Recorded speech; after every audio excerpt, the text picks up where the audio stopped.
못함이 없으리라. 기도하면서 찬양할 때 주님 함께 하신다. 할렐루야 할렐루야 기적이 일어난다. 말씀 안에서 믿음 안에서 할 수 있다 해보자. 말씀 안에서 믿음 안에서 할 수 있다 해보자.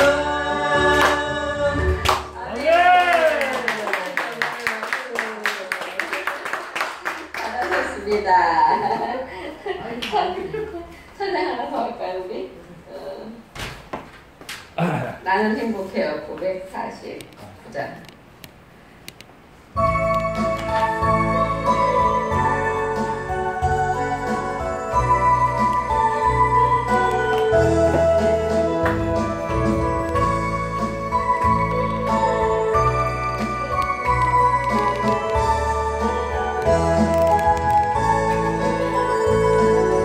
주님 한 분밖에는 아는 사람 없어요.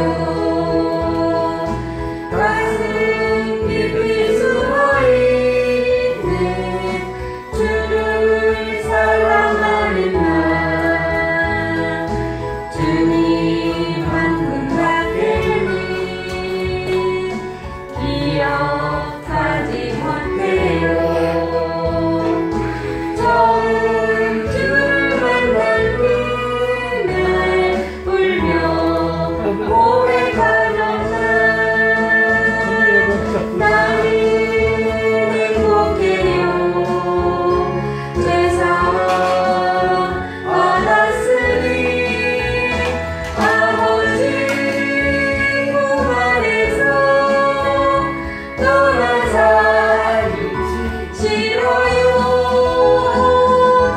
나는 행복해요. 사랑이 샘솟으니 이 세상 무엇이든 채우고 떠나가요. 주님 한 분밖에는 사랑할이 없어요. 작은 가슴 뜨거울게 주님 피가 흘러요. 주님 한 분밖에는 약속한이 없어요.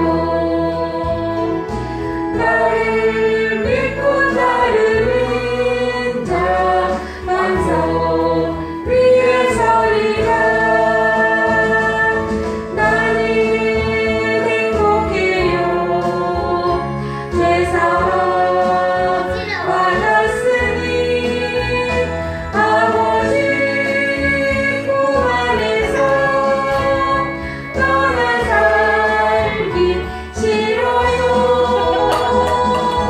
나는 행복해요. 사랑이 샘솟으니 이 세상 무엇이든 채우고 떠나가요. 아멘. 이병철 집사님 오늘 찬양 너무나 잘하셨습니다. 할 수 있다 하면 된다. 그렇습니다. 우리는 무엇이든지 할 수 있다 하면 된다. 그렇죠? 왜? 하나님이 다 이끌어 주시고 하나님이 인도해 주시니까 할 수 있다 하면 된다. 내가 처음에 우리 교회 개척하고 항상 그 노래만 얼마나 찬양했는지 몰라요. 아무것도 없을 때, 그럴 때. 오늘은 본문 3장 1절부터 3절까지의 말씀을 가지고 오해를 푸는 법, 그런 말씀으로 함께 은혜를 나눌까 합니다.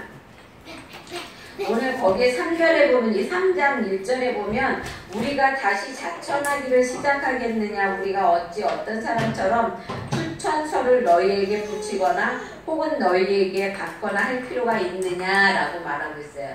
이 말씀이 무슨 말씀이냐면 그 당시에 고린도 교인들이 고린도 교회에 다른 이제 교사들이 왔어요. 그러니까 이단으로부터도 오고 또 다른 유대주의에서 이제 교사를 파송해서 오고 그랬습니다. 원래 교회가 커지니까 교회가 작으면은 상관이 없어요. 근데 교회가 커지면은 이상하게 거기에 들어와서 해집는 사람들이 많거든요.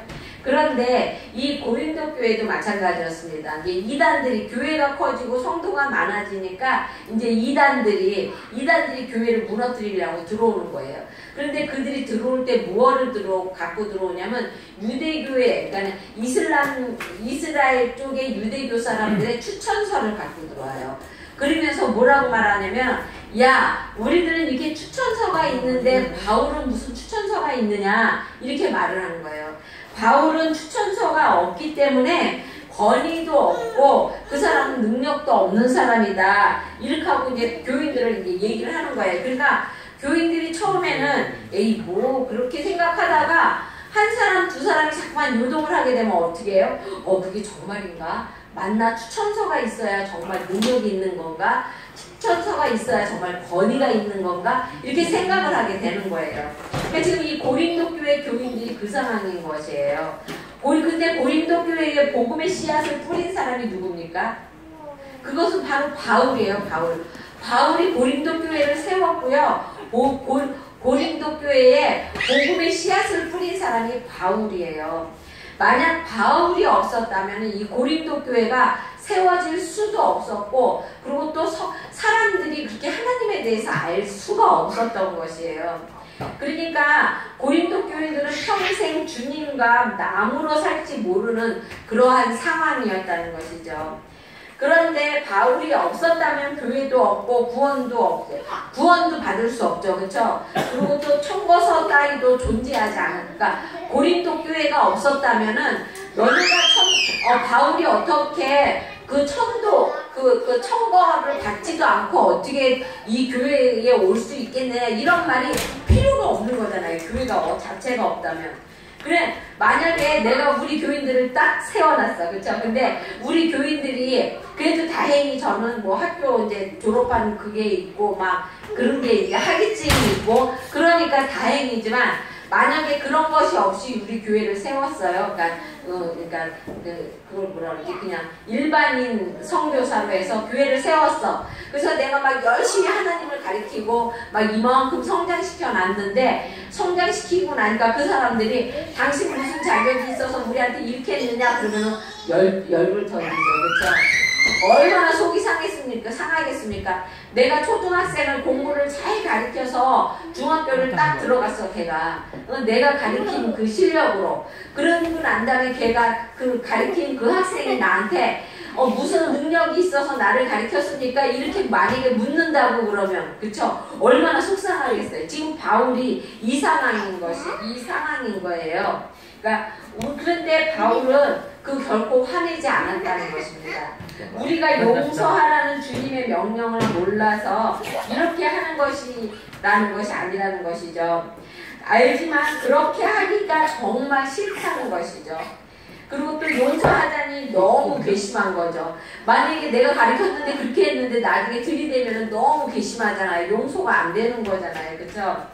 그런데 바울은 그것을 그렇게 그 사람을 괘씸하게 생각하지 않고 그들을 안타깝고 답답한 마음으로 타일렀다는 것입니다. 이들의 입을 막기 위해서 그러니까는 바울이 만약에 나라면은 그들의 입을 막기 위해서 내가 어떤 능력이 있고 내가 얼만큼 공부를 했고 나의 실력이 어느 정도고 이런 거를 다 얘기할 거예요. 그쵸? 근데 바울은 그러지 않았다는 거예요. 자기를 결코 나타나지 않았다는 것입니다. 그리고 2절과 3절에서 그들이 가지고 있는 오해를 풀어주기 위해서 작은 설명을 하고 있어요. 그리고 또 하나님의 영으로 육의 신비에 있는 자신의 청거서가 더 확실하다는 것을 이야기하고 있는 것입니다. 그러니까 괜찮아요. 넘어지지만 않으면 괜찮아요. 그러니까 하나님의 그 신비를 우리 마음에 심어주고 우리의 육에다가 가르쳐 주신 그것이 더 확실한 것이라고 이야기하는 것이죠. 그래서 바울은 화가 났지만 그들의 오해를 풀어주기 위해 그들을 이해시키고 있다는 것입니다. 우리에게는 예수님의 마음이 필요합니다. 우리는 정말 예수님의 마음이 많이 필요해요. 그렇죠? 피차 간에 겸손하지 않으면 분쟁은 계속된다는 것입니다. 작은 오해는 더 큰 오해를 낳게 된다는 것입니다. 거기 2절에 보면 그렇게 되어 있어요. 너희가 우리의 편지다 라고 말하고 있습니다.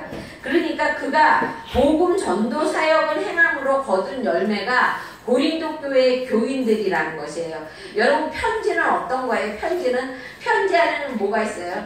내가 세세하게 내가 어떻고 나의 지금 사생활이 어떻고 내 마음이 어떻고 이런 거를 다 쓰는 거잖아요. 그렇죠?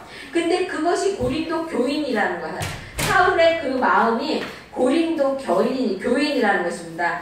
너희 자신을 보아라 라는 거예요. 내가 진정으로 이방인의 사도로서 순종함이 없었다면 너희는 잊지 않은, 그러니까는 자기가 이방인 성도를 하지 않으려고 마음먹고 하나님 말씀에 순종하지 않았다면 고린도 교회는 결코 있을 수가 없었다는 것이에요.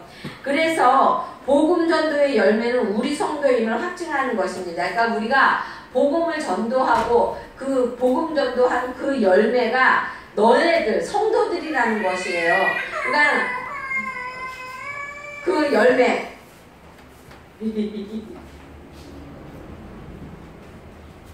다쳤나? 아 일어나다가 여기에 다쳤나봐 입에.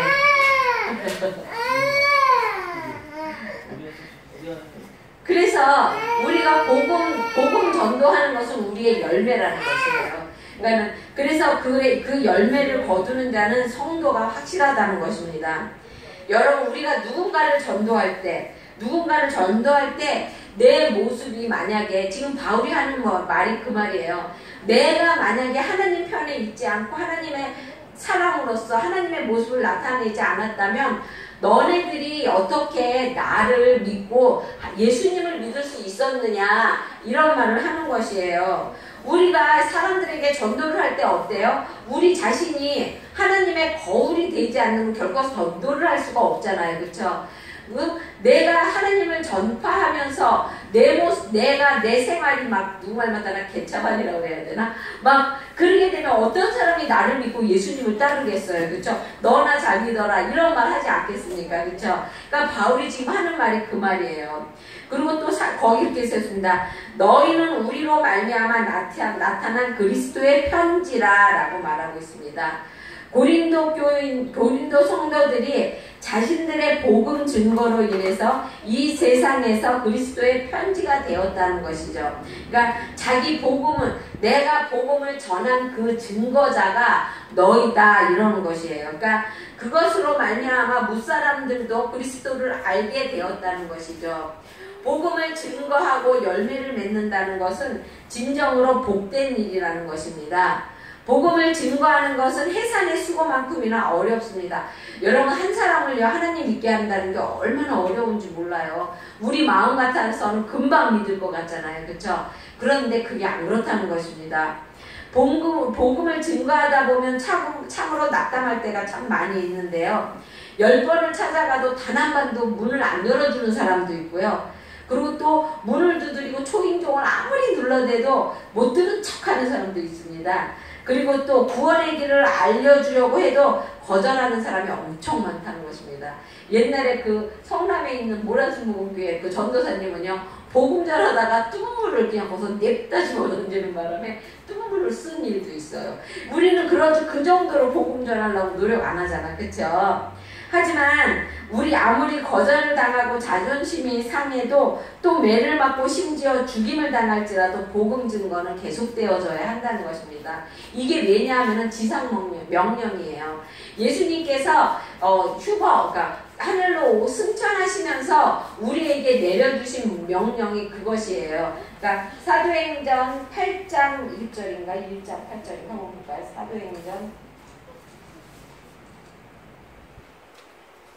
너희는 예루살렘과 사마리아 땅끝까지 이르러 내 증인이 되어라 라고 말씀하고 계시거든요. 여기 1장 8절 사도행전 1장 8절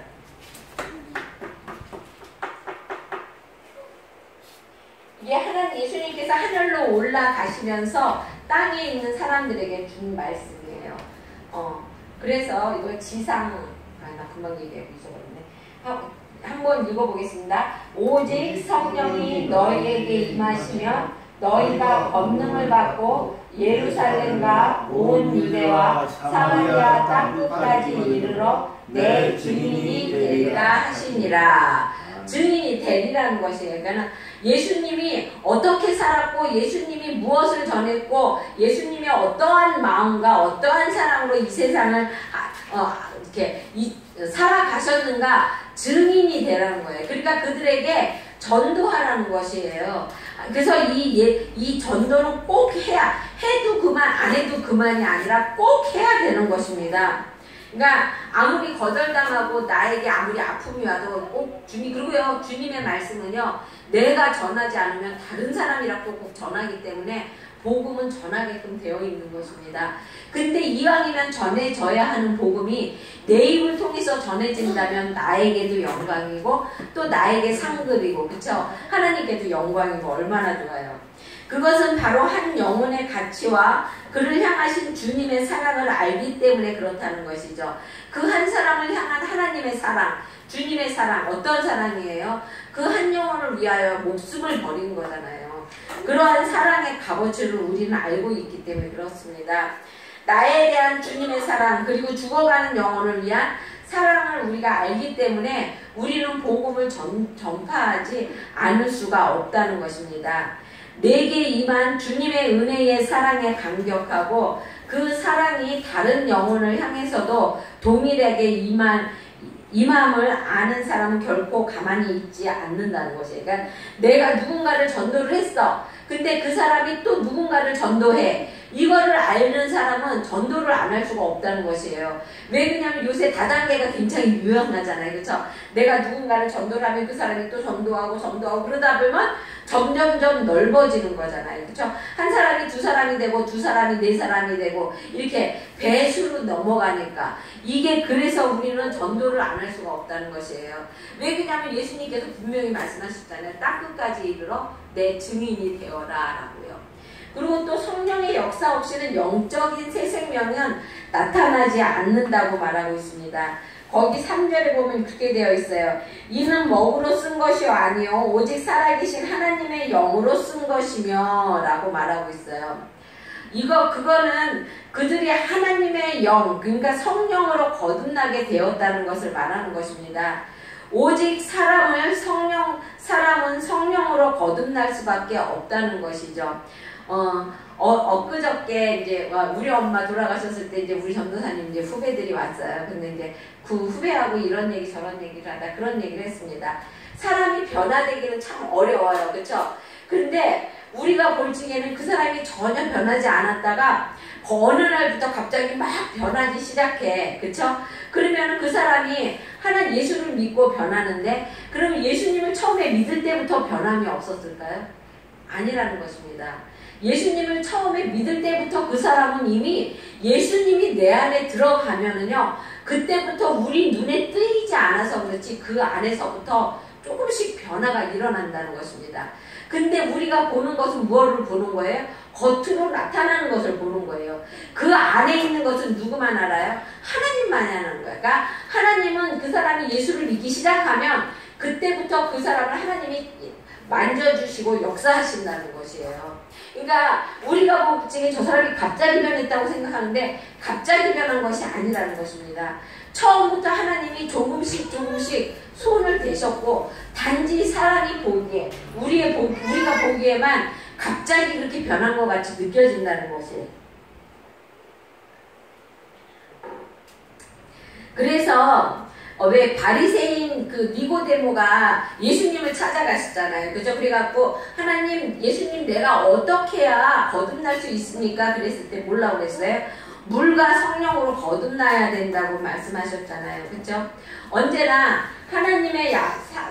하나님의 그 사람의 그 변화된 모습과 사람의 사람의 변화는요, 하나님이 성령이 터치하지 않고는요 결코 이루어질 수가 없다. 아무리 내가 했어, 근데 내가 한 게 아니라는 것이죠. 하나님이 그 안에서 조금씩 만져주셨기 때문에 그것이 이루어질 수 있었다는 것입니다. 루터를 보면은 루터가 뭐라고 했냐면은요, 성령이 없으면 우리의 마음은 죄 가운데에서 굳어지거나 절망하게 된다라고 말을 하고 있습니다. 그리고 또 유명한 무디 목사님은 하나님의 성령은 처음에 사랑을 주시고 그 다음에는 희망을 주시고 그 다음에는 자유를 주신다고 말하고 있습니다. 여러분, 그들은 성령 없이는 거듭남도 또 영적인 성장도 없다고 고백하고 있는 것이죠. 인간의 심령을 변화시켜서 주님을 구주로 고백하게 하는 것은 오직 성령님밖에 없다는 것입니다. 그러니까 하나님의 만지심, 하나님의 참견하심이 없이는 그 모든 것이 이루어질 수가 없다는 것입니다. 그러니까 우리는 복음을 전할 때 성령께서 그곳에서 역사하도록 우리는 항상 기도를 해야 된다는 것이에요. 우리가 복음 전하기 전에 먼저 기도를 해야 된다는 것입니다. 그리고 또 거기 세 번째로 그 3절에 뭐라고 그랬냐면 우리는 다 그리스도께서 세상에 보내시는 편지라고 말하고 있어요. 그리스도의 편지라고 말하고 있습니다. 그리스도께서 세상을 사랑하셔서 보내는 사랑의 편지가 바로 우리라는 것입니다. 여러분은 이 표현 속에서 어떤 뜨거운 사명감이나 아니면 어떤 내가 그러면 이거를 어떻게 대해야 되지 이런 거 못 느끼시죠, 그렇죠? 못 느끼십니까? 이거 나만 느낍니까? 나 이 소리 처음 들었을 때 나는 그럼 하나님의 편지인데 그럼 나를 통하여서 어떤 하나님의 모습을 보여줘야 하지? 이 생각이 딱 들더라고요, 여러분. 편지는 뭐예요? 편지는 나의 어떠한 인생의 한 장면을 친구들한테 보내주는 거잖아요. 사랑하는 사람한테 나의 마음의 한 편을 표현하는 거잖아요. 그렇죠? 근데 예수님이 뭐라고 했어요? 우리가 예수님의 편지라고 그랬잖아요. 그러면 나를 통해서 예수님의 마음을 전하는 거잖아요. 그렇죠? 여러분, 그게 얼마나 큰 사명입니까? 여러분은요, 예수님의 마음을 전하는 예수님의 편지예요. 그게 얼마나 큰 사명인지 몰라요. 그게 얼마나 참 큰 기쁨인지 모르는 것이죠. 어떤 모습으로 세상을 살아가야 할까? 그리고 또 내가 어떤 자세로 세상을 살아가야 할까? 그래, 내가 어떻게 살아야 나를 통해서 예수님이 비칠까? 우리 이런 생각 안 할 수가 없는 거잖아요. 내가 예수님의 편지라고 느꼈을 때는, 그렇죠? 우리가 세상에 대하여 그리스도께서 나타내고자 하는 그분의 사랑과 인격과 뜻을 분명하게 대변해 주어야 함을 강조하고 있는 것이라는 것이죠. 성도 여러분, 세상 사람들이 우리를 보고 그리스도의 성품과 사랑과 그의 거룩하신 뜻을 분명하게 알 수 있도록 해야 한다는 것입니다.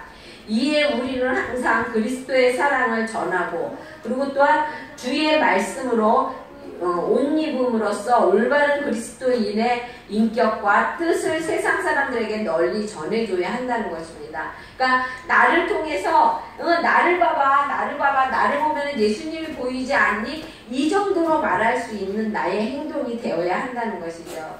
편지라는 것이 보내는 사람이 원하는 곳에 정확하게 전달될 때야 비로소 의미가 있다는 것입니다. 이 편지는요, 내가 우리 전도사님한테 보내는데 만약에 편지가 집사님이나 우리 준영이한테 갔다고 생각해 보세요. 그러면 그 편지는 편지로서 자기의 자기의 일을 다 한 게 아니에요. 그쵸? 내가 전도사님한테 보냈을 때 그 편지는 분명히 전도사님한테 가야 한다는 것입니다. 이와 마찬가지로 그리스도의 편지인 우리 성도들도 역시 우리를 보내신 그리스도의 계획과 지시에만 충실해야 된다는 것이에요. 그러니까 하나님을 내 마음대로 믿어서는 안 된다는 것이에요. 순종하라는 것이에요. 충성하라는 것이에요. 그러니까 우리가 그리스도의 편지니까 예수님이 보내신 곳에 우리는 가야 하는 것이고 예수님이 원하는 사람한테 우리가 가야 한다는 것입니다. 그러니까 그리스도께서 보내시면 언제라도 그 어느 곳이라도 가야 하는 것이 그리스도의 편지인데 우리는 그렇게 합니까? 안 하잖아요. 그렇죠? 내 뜻대로 내 마음대로 할 때가 얼마나 많습니까? 성도 여러분, 진정 그리스도의 뜻을 뚜렷이 보여주는 우리가 되기를 주의 이름으로 축원합니다. 그리고 또 그리스도의 뜻을 보여주되 내 기분과 판단에 따라서 하는 것이 아니라 언제라도 어느 곳이라도 주님이 가라는 곳이고 주님의 뜻이 이것이라면 그것을 따라서 할 수 있는 여러분이 되시길 바랍니다. 그게 편지로서, 그리스도의 편지로서 사명을 다하는 것이 되는 것입니다. 오늘 본문은 바울이 개인적인 변호로 인식하기에 너무나 강한 메시지를 우리에게 던져주고 있습니다.